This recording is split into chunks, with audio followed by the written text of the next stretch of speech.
সেই ভগবান বেদব্যাসের জন্মতিথি হিসেবে এই গুরু পূর্ণিমা আমরা পালন করে থাকি। সেই উপলক্ষে আমরা চর্চা করার একটা প্রয়াস করছি।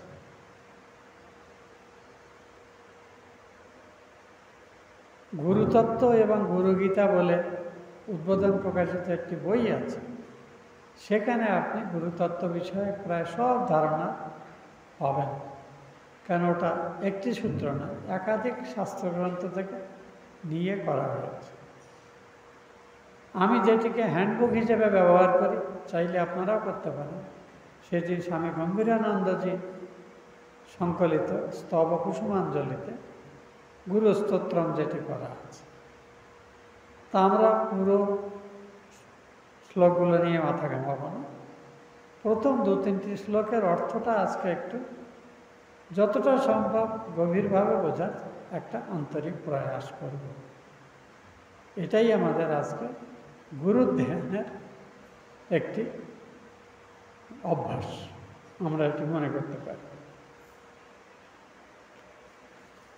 আমি সংস্কৃত মন্ত্রের সাথে আপনার এগুলো বহুশ্রুত মন্ত্র, গুরু ব্রহ্মা গুরুর বিষ্ণু গুরুর্দেব মহেশ্বর গুরুরেব পরম ব্রহ্ম তস্মৈ শ্রী গুরবে।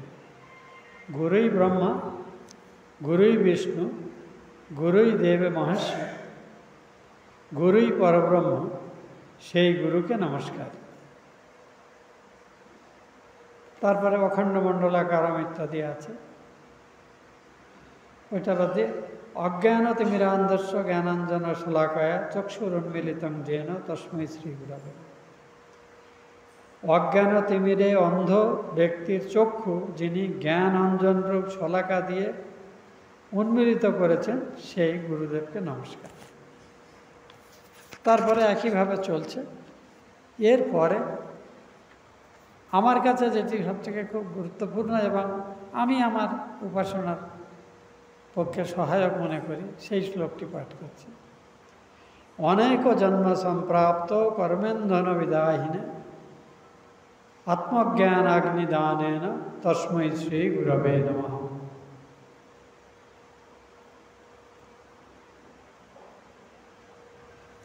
অর্থটি হল,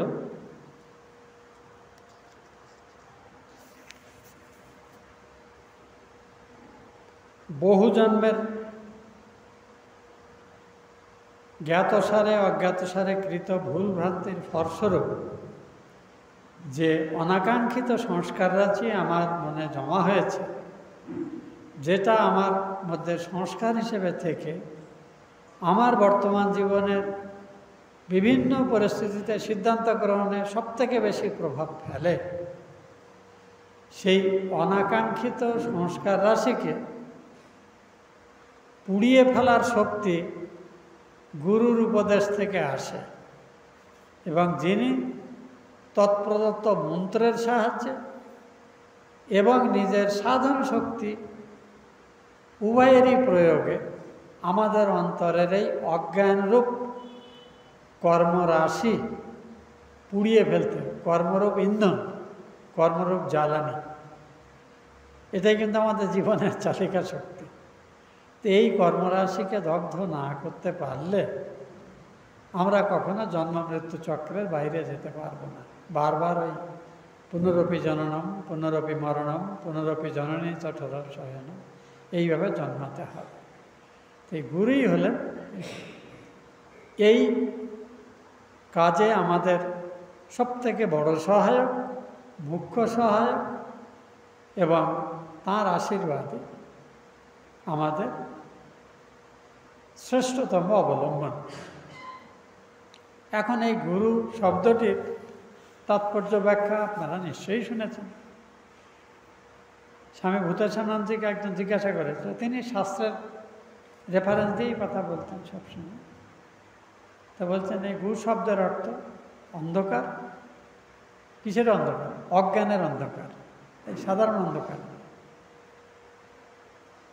আর রূকারের অর্থ দূরীকরণ, তার নিরাকরণ। অজ্ঞানরূপ অন্ধকার দূর করে দেন বলেই তাকে গুরু বলা হয়।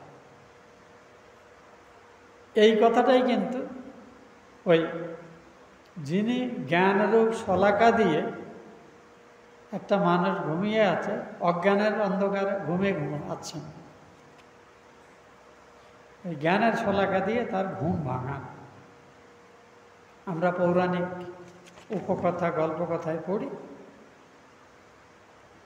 যে এক রাজকন্যা ঘুমিয়ে আছে, এক রাক্ষসী তাকে ওই সোনার কাঠে দিয়ে ঘুম ভাঙায় আর রূপোর কাঠে দিয়ে ঘুম পাড়িয়ে দেয়, ইত্যাদি সব আমরা পড়ি। তো ঠিক তেমনি আগুন জ্বালাতে গেলে আর একটা আগুনের দরকার হয়। আমরা যেমন প্রদীপ প্রজ্বলনের জন্য আগে একটা মোমবাতি বা দেশলাই কাঠি ব্যবহার করি, তো ঠিক তেমনি কে আমাদের মধ্যে জ্ঞানের আগুন জ্বালাতে পারবে? যে নিজে জ্ঞানের আগুন প্রাপ্ত হয়েছে সেই। কারণ প্রদীপ দিয়েই প্রদীপ জ্বালানো হয়, একটি আলো দিয়ে আর একটি আলো জ্বালানোর সঙ্গে। তো জ্ঞানের অগ্নিরূপ শলাকা দিয়ে অজ্ঞানরূপ কর্মরাশি যিনি দূর করে দেন, এই অজ্ঞানই হলো আমাদের জীবনের শ্রেষ্ঠতম বাধা। কিন্তু অজ্ঞান বললে কথাটি আমাদের কাছে একটা ধোঁয়াশা সৃষ্টি করে।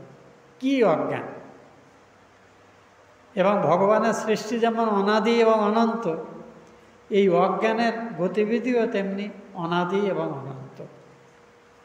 আর আমরা জন্ম মুহূর্ত থেকেই কিন্তু প্রকৃতির এই অজ্ঞানে, যাকে মায়াও বলা হয়েছে, ত্রিগুণাত্মিকা মায়া বলা হয়েছে, সেই সবের মধ্যে আচ্ছন্ন।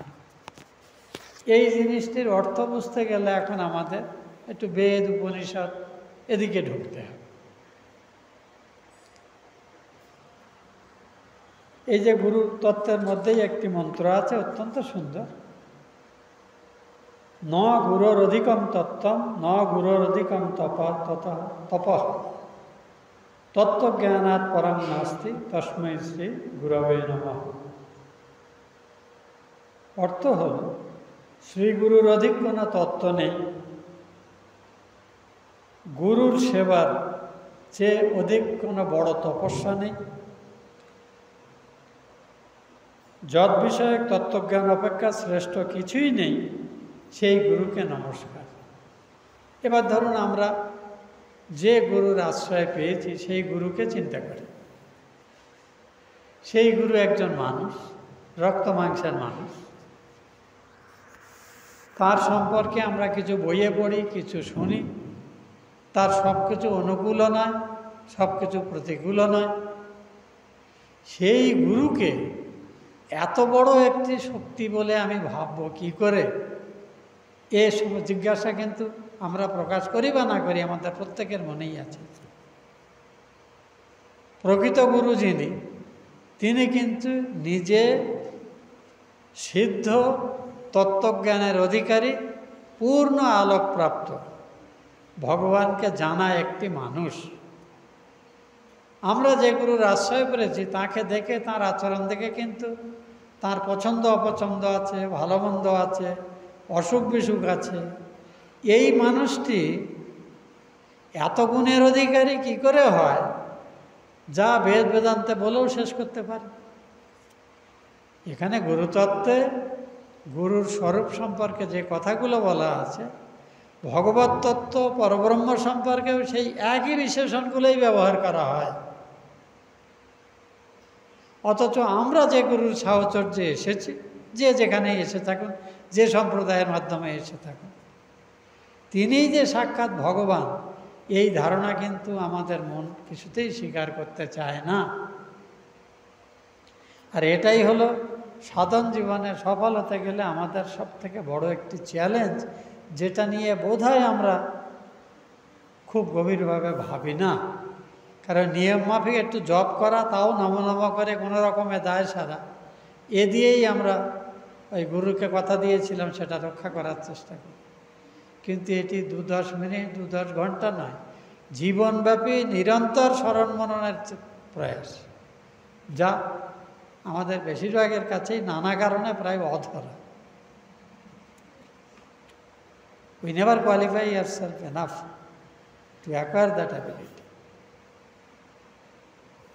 কাজেই গুরুতত্ত্ব নিয়ে আচার্য শঙ্করের একটি অপূর্ব তত্ত্ব আছে, সেটা সম্পূর্ণ বেদান্তের তত্ত্বের উপরে প্রতিষ্ঠিত, যেখানে পরিষ্কার তিনি একটি স্পষ্ট করছেন, গুরুতে এবং সাক্ষাৎ পরব্রহ্ম স্বরূপ, যা আমাদের প্রত্যেকের স্বরূপ, যার চৈতন্যময় সত্তা আমাদের মধ্যে রয়েছে, এতে কোনো ভেদ নেই।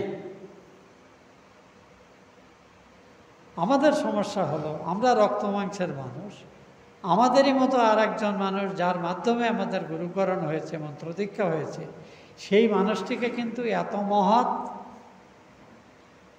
বলে ভাবতে আমাদের মন সায় দেয় না। এই জন্যেই শাস্ত্র এবং তত্ত্বজ্ঞানী গুরুর সম্পর্কে যত বেশি পড়া যায়, স্মরণ মনন করা যায়, তত আমাদের সুবিধা হবে। তো এই সম্পর্কে উপনিষদে আছে, দেখুন গুরুর প্রয়োজনীয়তাটি। যস্য দেবে পরাভক্তি যথা দেবে তথা গুরৌ তস্যৈতে কথিতা হি অর্থ প্রকাশন্তে মহাত্মা। সমস্ত জ্ঞানী মানুষেরা এক সুরে কথা বলেছেন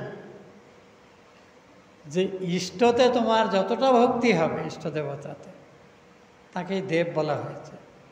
তোমার যে গুরু, তাতে তোমার ঠিক তার সমান ভক্তি শ্রদ্ধা এটা থাকা দরকার, তবেই কিন্তু তোমার কাছে তত্ত্বজ্ঞানের আলোক উদ্ভাসিত হবে। শুধু মনে ভাবলে হবে না, জীবনকেও এতখানি শুদ্ধ পবিত্র করতে হবে যে স্বাভাবিকভাবেই জন্ম জন্মান্তরের কর্মফলে জমে যাওয়া যে রাশিকৃত কালই জমা হয়েছে, যে কালের জন্যে আপনারই অন্তরে থাকা বা আমাদের অন্তরে থাকা পরমাত্মার জ্যোতিস্বরূপ পরমাত্মার তত্ত্বজ্ঞানকে আমরা দেখতে পাচ্ছি না, ওই কালে যার ভাগে যত জমা আছে তার তত কঠিন সাধন ভজন দরকার। যার অপসংস্কার যত কম, সে তত শীঘ্রই তত্ত্বজ্ঞানের আলোক পাবে। এর জন্য জাগতিক বিদ্যা কোনো কাজে আসে না। এর জন্যে শুদ্ধতার সাধনা, পবিত্রতার সাধনা, আন্তরিকভাবে ভগবানকে জানার জন্য ব্যাকুলতা এবং সদ্গুরুর এবং ইষ্টের কাছে নিরন্তর প্রার্থনা, এগুলোই হলো উপায়। লৌকিক শিক্ষা দীক্ষার কোনো ভূমিকা নেই এখানে, যদিও লৌকিক শিক্ষা দীক্ষা আমাদের সাহায্য করতে পারে, কিন্তু সেটা না থাকলেও হয় না। তাই যদি হতো তো শ্রীরামকৃষ্ণদেব তত্ত্বজ্ঞানের অধিকারী কোনো কালে হতেন না, তিনি পাঠশালার সিলেবাসটাই কমপ্লিট করেন। আর আজকে তাকে নিয়ে সারা পৃথিবী পাগল।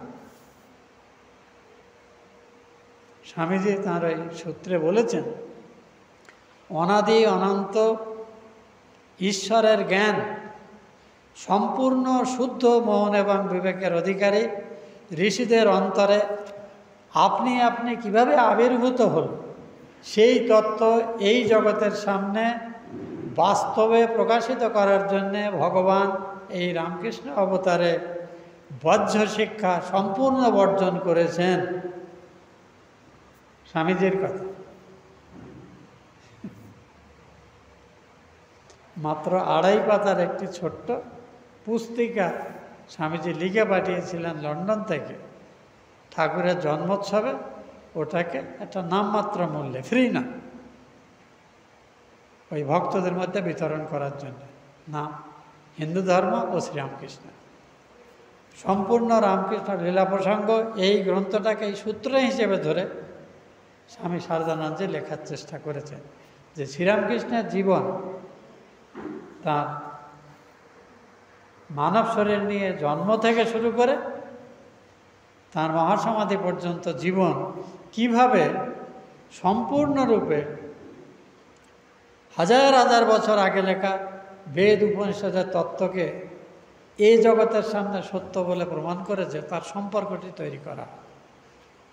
ওই চেষ্টাই শারদানন্দজি করেছেন। ওই জন্য লীলা প্রসঙ্গ খুব কঠিন মনে হয়, কারণ লীলা প্রসঙ্গ বুঝতে গেলে মোটামুটি আমাদের ষড়দর্শনের সবগুলো ধারারই একটা কম্প্রিহেন্সিভ ধারণা দরকার, নইলে লীলা প্রসঙ্গ বোঝা যায় না। তো প্রথম তত্ত্ব যেটি আমরা হলাম, আমাদের গুরু যাকে আমরা পেয়েছি, প্রথম যেটি আমাদের নিশ্চিত করা উচিত, সেই গুরুর সম্পর্কে তার প্রতি আমাদের যে শ্রদ্ধা এবং ভক্তি ব্যাহত হয় এমন কোনো কিছু আমাদের শোনা উচিত না, পড়া উচিত না। তাহলে আমরা গুরুকে ঈশ্বরের সমকক্ষ করে ভাবতে পারব না। কাজেই গুরুর যারা নিন্দে করে, আমার গুরুর যারা নিন্দে করে, তাদের কাছ থেকে আমি দূরে থাকব। এটি একটি খুব বড় কথা, কারণ ভাব ভক্তি পরিপক্কতা লাভ করতে গেলে এটি খুব দরকার। এবার তার সম্পর্কে যত ভালো কিছু আমি জানি সেটি আমি অবশ্যই শুনব, তার বিরুদ্ধবাচক কোনো কথা থেকে শুনব না বা তার থেকে দূরে থাকব। আর তার গুণখ্যাপা যত কিছু আছে আমি শুনব। এর সঙ্গে সঙ্গে গুরুর অর্থটি শাস্ত্র যেভাবে বলছে সেটা মনে রাখবেন। একটি শুদ্ধ পরম্পরা থেকে পাওয়া মন্ত্র পাওয়াই হলো সবথেকে বড় সৌভাগ্যের সূচক। কারণ তত্ত্বজ্ঞানী গুরু পাওয়া জন্যে শিষ্যকেও ততোধিক যোগ্যতা সম্পন্ন শিষ্য হওয়ার দরকার হয়, যে যোগ্যতা আমাদের প্রায় কারোরই নেই, কারোর থাকতে পারে। সেই অযোগ্যতা নিয়েও আমরা কিন্তু গুরুর যোগ্যতা আছে কি না বিচার করার জন্য অনেক সময় বেশ দম্ভ সহকারে এগোই। ওই জন্যে আমরা বলি মন্ত্র গ্রহণের আগে খুব ভালো করে ভাবনা চিন্তা করুন। যাকে গুরু বলে ভাবতে যাচ্ছেন তার সম্পর্কে পর্যাপ্ত জানেছেন কি? তাকে সাক্ষাৎ ভগবানের সমান মর্যাদা দিতে পারবেন কি? এসব সব প্রশ্নের সমাধান না করেই কিন্তু আমরা দীক্ষার জন্য লাইন লাগাই। দুঃখ সমস্যা এখানে। তাহলে এটি আমরা জানলাম যে গুরু যে সম্প্রদায়ের যে গুরুই হন, একবার তাকে যদি আপনি গুরু বলে স্বীকার করে থাকেন তখন তার সম্পর্কে সর্বাধিক শ্রদ্ধার ভাবে পোষণ করতে হবে, তার বিরুদ্ধে পোষণ করবেন না। এটি একটি অত্যন্ত গুরুত্বপূর্ণ তত্ত্ব। দ্বিতীয় হলো সাক্ষাৎ ইষ্টদেবতাকে এবং গুরুকে সমান ভক্তি করবেন, যেটি শ্বেতাশ্বর উপনিষদের যে শ্লোকটি আমরা বললাম সেটি বলা হয়। এটি বহু পঠিত বহু কথিত। যস্য দেবে পরাভক্তি যথা দেবে তথা গুরু।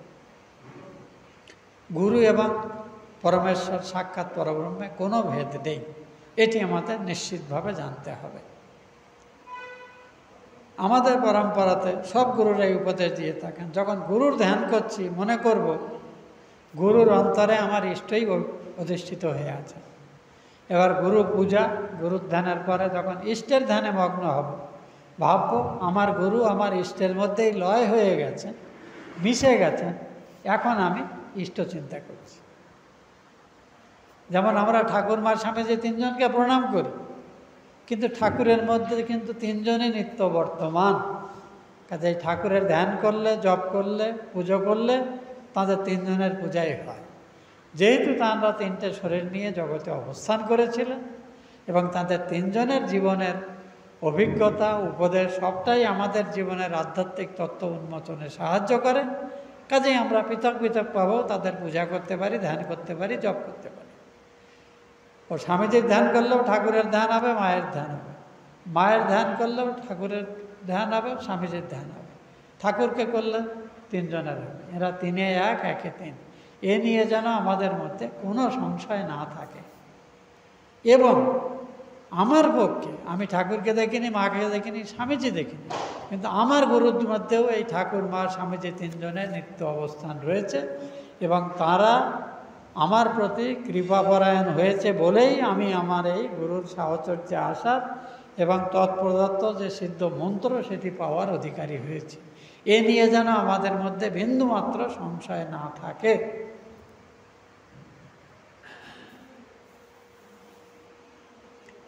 কালকে একজন আমাদেরই ভক্ত, দীক্ষিত ভক্ত, তিনি এসে জবদান মোর খুব অশান্ত, কী করে বলি। তা আমি তাকে সাধারণভাবে জানি বললাম, দেখুন প্রথমত এই প্রশ্নটা আপনাকে জিজ্ঞেস করা উচিত না, কারণ আমি তত্ত্বজ্ঞানী নই। গুরুর দেওয়া উপদেশ নিয়ে সমস্যা যদি কিছু হয় তখন গুরু পদবিভুক্ত কারণ না কারো যাওয়া উচিত। আপনার গুরু যদি জীবিত না থাকেন, এখন যারা সঙ্গের অনুমোদিত গুরু, তাদের কারোর কাছে গিয়ে প্রশ্ন করবেন। আমি সাধারণভাবে কিছু কথা আপনাকে বলতে পারি। এমন হয় অনেকে মন্ত্র ভুলে যায়। আপনার পুরো মন্ত্রটা মনে আছে তো? তিনি গড় গড় করে মন্ত্রটা আমায় বলে দিলেন। আমি বলি, এখানেই তো আপনি আপনার গুরুর বাক্যের অমর্যাদা করেন। মন্ত্র তো কাউকে বলার কথা না, এমনকি যে সাধন নির্দেশ দিয়েছেন সেটাও কাউকে দেখানোর কথা না। যা বলেছেন আপনি ছুটি ধরলেন, সব মনে নেই বলে লিখে দেওয়া হয়েছে আপনাকে, সেটি আপনি ছাড়া কিছু করবেন না। যদি মনে করেন আপনার শরীর চলে যাবে, তার আগে উঠিয়ে গঙ্গা জলে আগে পেনিতে ফেলে দিয়ে তারপরে শরীর ছাড়বেন, অথবা নিশ্চিত করবেন উঠে যেন কারোর হাতে না। তো আমার কথা হলো, এইসব জিনিস, তিনি একটা চাকরি করেন, পরিণত বুদ্ধি মানুষ, তিনি গড় গড় করে মন্ত্রটা আমাকে বলে দিলেন। আমি আপনাকে মন্ত্র জানতে চেয়েছি, আমি জিজ্ঞাসা করছি মন্ত্রটা সবটা মনে পড়ছে তো? কারণ একজন অধ্যাপিকা আমাকে বলেছিলেন, তিনি আবার আমার সতীর্থ এক হিসেবে, কারণ তিনি প্রভু মহারাজ আছেন। তিনি বলতে, মহারাজ একটা কথা বলবো। তো প্রিন্সিপালের ঘরে বসে কথা হচ্ছে, একটু ওই কলেজে আমি একটা প্রোগ্রামে গেছিলাম। তা প্রিন্সিপাল যখন অন্য কাজে গেছেন, তিনি তখন বললেন যে আমার মন্ত্রটা মনে হয় কোথাও ভুল হচ্ছে, ভুলে গেছি। আমি বলি, আমি জানি আপনার মন্ত্র কি, কিন্তু আমি আপনাকে বলবো না, আমি সেই অধিকার আমার নেই। আপনি বেলুড় মঠের প্রেসিডেন্ট বা কোনো ভাইস প্রেসিডেন্ট মহারাজকে চিঠি দিন। প্রেসিডেন্ট মহারাজ তাকে চিঠি দিলে একটা ডেট অ্যাপয়েন্টমেন্ট করুন, যখন কলকাতায় যাব তার কাছে গিয়ে বলবেন কোন গুরুদেব কোন মন্ত্রে দীক্ষা দিয়েছেন তার রেকর্ড আমাদের মঠ মিশনে সিস্টেমেটিক্যালি রাখা হয়। এমনকি যে মন্ত্রের বইটা যদি হারিয়ে ফেলেন তো তিনি আপনার বই পেতে পারেন। For this is the procedure. তো এইভাবে আপনাকে করতে হবে। অথচ এই ভদ্রলোক বলুন, গড় গড় করে আমাকে মন্ত্রটাই বলেছিলেন যে তিনি মন্ত্রটা মনে রেখেছেন। আমি কি করে বুঝবো যে সে মন্ত্রটা তিনি কোন গুরু দিয়েছেন? কারণ সব গুরু একই মন্ত্র দেন না। মা নিজে বলেছেন তিনি যত মন্ত্র দিয়েছেন সবাইকে সব ঠাকুরের কাছ থেকে সরাসরি তিনি পেয়েছেন, সেই মন্ত্রই তিনি দিয়েছেন, কিন্তু সবাইকে এক মন্ত্র দেননি। তো এই যে জিনিসটা, অনেক সময় আমরা এই মন্ত্র, গুরু, মন্ত্রের সাধন, এই ব্যাপারে এত একটা ধোঁয়াশার মধ্যে চলি, অথচ দীক্ষা নিয়েছি, দীক্ষিত ভক্ত বলে পরিচয় দিচ্ছি, সব দিচ্ছি, কিন্তু আমাদের মধ্যে ওই যে স্বামীজি বারবার বলতেন শ্রদ্ধা, সিনসিয়ারিটি, নিষ্ঠা, এগুলোর জন্য বড় অভাব পরিলক্ষিত হয়ে পড়ে। এর থেকে দূর না করতে পারলে, এগুলো থেকে নিজেকে মুক্ত করতে না পারলে কিন্তু সাধন জীবনে একবার কোনো চেষ্টাই কাজে আসবে না। তাহলে গুরু এবং তত্ত্ব যে বিভিন্ন গুরু, সব ধর্মের সব গুরুই কি এক? কিছু ভুয়ো মানুষ তো নিজে নিজেই গুরু সেজেছে, আবার তাদের বড় বড় হাজার হাজার শিষ্য প্রশিষ্য আছে, তারাও কি ঠিক গুরু? তো যে গুরু দাবি করছেন এটা তাঁর দায়। আমাদের সৌভাগ্য, আমরা একটি শুদ্ধ পরম্পরা ধরে মন্ত্র পাচ্ছি, যেখানে এই ডুপ্লিকেটির সম্ভাবনা কিছু নেই, এবং আমাদের গুরুরা কেউ নিজেদের পরমহংস ব্রহ্মবেদী বলে দাবি করে না। আমরা তাদের আচার আচরণ ব্যবহার দীক্ষা দেব। আমি প্রভু মহারাজের আশ্রিত, কিন্তু প্রভু মহারাজের ঘনিষ্ঠ সাহচর্যা যাওয়ার একেবারেই আমার সুযোগ হয়নি। খুব বেশি হলে বাচ্চার তাঁর দর্শন পেয়েছি এই মাত্র।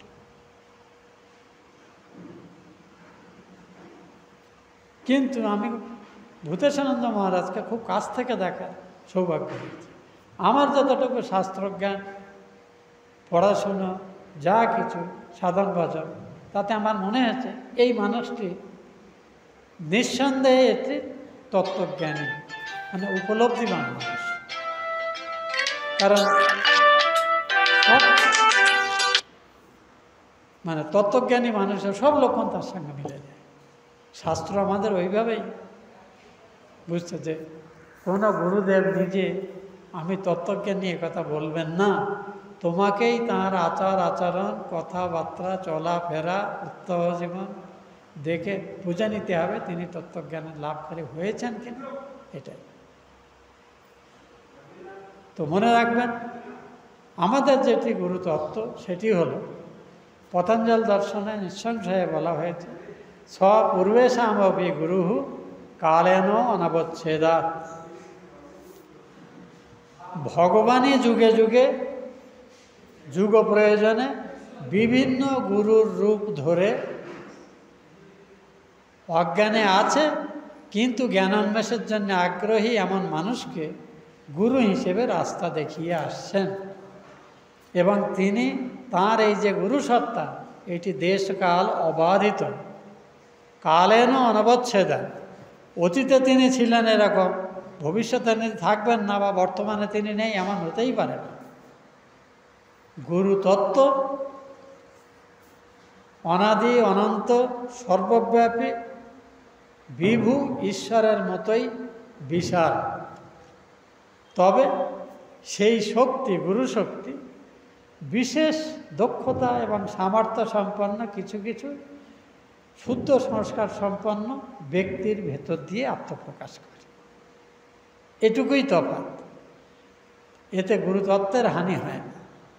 কথামৃত তো ঠাকুর দৃষ্টান্ত সহকালেই বলেছেন, কোনো গুরুদেব যদি ভুল মন্ত্র দিয়ে থাকেন,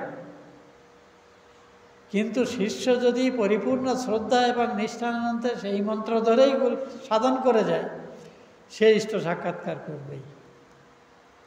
কাজেই প্রশ্নটা সাধক হিসেবে আপনি বা আমি কতটা শ্রদ্ধা, কতটা নিষ্ঠা, কতটা আন্তরিকতা এর অধিকারী, সেটি বড় কথা। এই আজকে যে গুরু পূজা দিবসে আমরা যেটি করছি, সেটি কিন্তু এই তত্ত্বটি আমাদের ভালো করে হৃদয়ঙ্গম করা দরকার। উপনিষদে আমরা আরও পাচ্ছি, পরীক্ষা লোকান কর্মচিতান ব্রহ্মণ নির্বেদম আয়াত নাস্ত্যকৃতকৃতেন তদ্বিজ্ঞানার্থম স গুরুমেবাভিগচ্ছেৎ সমিৎপানি শ্রোত্রিয় ব্রহ্মনিষ্ঠ। যে শুদ্ধচিত্ত সাধক বা সাধিকা এই জীবনের সমস্ত পরিবেশ পরিস্থিতি কার্যক্রম এর ফলশ্রুতি অত্যন্ত তীক্ষ্ণ বুদ্ধি সহকারে বিচার বিবেচনা করে বুঝেছে এই অনিত্য সংসারের অনিত্য যে অ্যাচিভমেন্ট, একে দিয়ে ভগবানের কাছে পৌঁছানো যাবে না, তখন তিনি সশ্রদ্ধ চিত্তে যজ্ঞকাষ্ঠ মাথায় নিয়ে একজন তত্ত্বজ্ঞানী শ্রোত্রিয়, যিনি বেদাদের অর্থ জানেন, ব্রহ্মনিষ্ঠ, যিনি নিজে ব্রহ্মজ্ঞ, ব্রহ্মকে জেনেছেন এবং ব্রহ্ম হয়ে গেছেন, তাঁর কাছে গিয়ে তাঁর পাদপদ্ম আশ্রয় করে উপদেশ দানের জন্য প্রার্থনা করবে। এটি মুণ্ডক উপনিষদে বলা হচ্ছে। তো এই দেখুন, গুরু, যথার্থ গুরু যিনি তত্ত্বজ্ঞানী, কিন্তু সেই তত্ত্বজ্ঞানী গুরু বা অবতার হিসেবে দেহ ধারণ করেছেন ভগবান, তেমন গুরুর সাহচর্যে আসার সৌভাগ্য খুব কম মানুষেরই হয়। কারণ তাঁদের সাহচর্যে আসার জন্যও কিছু পুণ্য দরকার হয়। আমরা তেমন কারোর সাহচর্যে আসেনি বলে আমাদের ভাগ্যহীন ভাবার কারণ গুরুর শক্তি এটা ত্রিকাল অবাধিত। অতীতেও যেমন এটি সফল ছিল, কার্যক্রম ছিল, আসছেও ততটাই কার্যক্রম, ভবিষ্যতেও ততটাই থাকবে। আমি সাধক হিসেবে, শিষ্য হিসেবে নিজে কতটা যোগ্যতার অধিকারী হয়েছি, এটিই আমাদের মুখ্য বিচার্য হবে। এবারে আমরা শেষের দিকে যাচ্ছি। যে স্বামীজির একটি কথা, উত্তিষ্ঠত জাগ্রত প্রাপ্য বরান নিবোধত, এই কথাটির মধ্যে এই যে বরান শব্দটি ব্যবহার করা হয়, এটি কিন্তু তত্ত্বজ্ঞানী গুরুকে মেনশন করা হয়েছে। শ্লোকটি আমরা বলি, শ্রোতাটা বলি, তোতা পাখির মতো বলি, কিন্তু বরবানে শ্রেষ্ঠ জ্ঞানী যারা, আর শ্রেষ্ঠ জ্ঞানী কে? যে রাশি রাশি বই মুখস্থ করেছে, খুব মগজ আছে, কথায় কথায় 50টা শ্লোক কোট করতে পারে, সে নয়। ওই সব শ্লোকের যে অন্তর্নিহিত অর্থ তিনি যাকে বোধে বোধ করেছেন, যিনি, যেটা কালকে আমরা কথা হচ্ছিল, ঠাকুর ভক্তদের বিভাজন করতে গিয়ে বলছেন, যে ভগবানকে বোধ করেছে, শুধু তাই না, তার সঙ্গে বিশেষ রূপে আলাপ করেছে সেই। তো এই যে তত্ত্বগুলো আমরা পড়ছি, এইগুলো সম্পর্কে যেন আমরা সচেতন থাকি, বারবার স্মরণ মনন করি এবং সর্বাধিক চেষ্টা করি নিজেকে শুদ্ধ পবিত্র করার জন্যে। এবং তার শ্রেষ্ঠতম দৃষ্টান্ত শ্রী ঠাকুর, মা, স্বামীজি এবং তাঁদের যে সন্ন্যাসী সন্তানরা, যাদেরকে তাঁরা তাঁদের ভাব প্রচারের জন্যে মুখ্য দায় দিয়ে গেছেন, যে ধারাটা আজকে সঙ্গে তাদের পরবর্তীকালের মানুষরা বয়ে চলেছে। তো এদের সম্পর্কে আমাদের এই শ্রদ্ধার ভাব। সবচেয়ে বড় কথা হলো আমার যোগ্যতায় কোথাও খামতি আছে কিনা সেটিই আমি করব। একটি মন্ত্র আমাদের ব্রহ্মচর্য সন্ন্যাসের যে মন্ত্র আছে, তার একটি মন্ত্রটা তো আর বলা যাবে না, তার ভাবটি আমরা ওই মাছের স্বভাব ত্যাগ করে, কারণ মাছের কোনো রুচি নেই, নোংরাতেও বসছে, ভালো জিনিসে বসছে, ঠাকুরের ভোগে বসছে, আবার পচা গায়ে বসছে, তার কোনো রুচি নেই। কিন্তু মৌমাছি শুধু ফুলে বসে। এই মাছের বৃত্তি ত্যাগ করে অপরের দূরদর্শন আদি খারাপ জিনিসের চর্চা, অন্যের সম্পর্কে অকারণ আগ্রহ, এসব ত্যাগ করে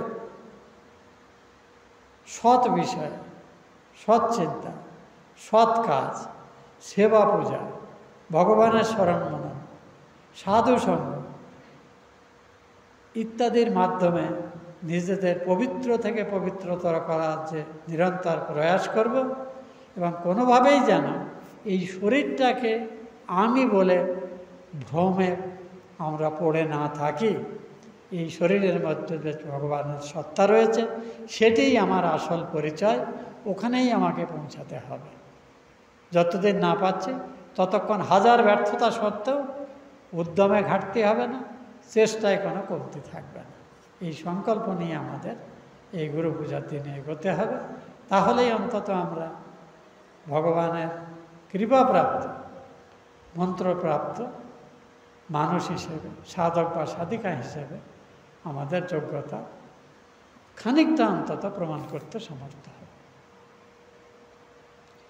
সর্বজীব পাপনাশ কারণম ভবেশ্বরম স্বীকৃতঞ্চ গর্ভবাস দেহধানমিতিশম यापितं स्वलीलया च येन युक्तजीवनं यापितं स्वलीलया च येन दिव्यजीवनं तं नमामि देवदेव रामकृष्णमीश्वरं तं नमामि देव देव राम कृष्ण